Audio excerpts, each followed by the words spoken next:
Hello, what's up guys? Welcome to the new video. In this video, we will learn that how to find out the total number of factors of any number without using the calculator. So we will use the tree method. So for example, here we have the number 135. So we will start from the lowest number. 135 is not divisible by 2. So it is divisible by 3. So 3 multiplied by 45, that is 135.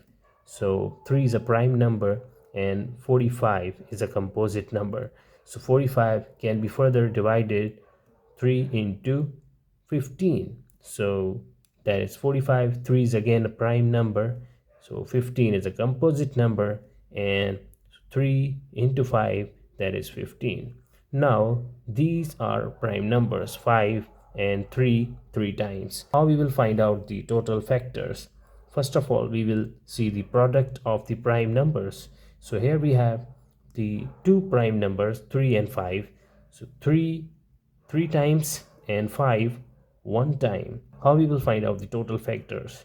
Power plus 1 from this one and power plus 1 from this one. So 3 in the power plus 1 in the formula multiplied by 1 plus 1 in the formula. So plus 1 we are using from the formula. So here we have 4 into 2, that is 8.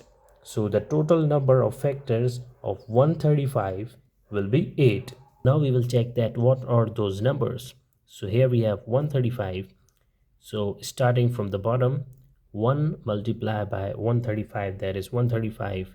So 3 multiplied by 45, that is 135. So 2 cannot be multiplied because 2 is the even number. So 4 cannot be multiplied even, so because 4 is also an even number. And 5 multiplied by 27, that is 135. 6 cannot be multiplied because 6 is also an even number. So 7 is also not a factor, and 8 not because even number. So 9 multiplied by 15, that is 135. Counting 1 3 5 9 15 27 45 135. So these are 8 factors, the 8 factors, total factors of 135. I hope you understand. Thank you for watching this video.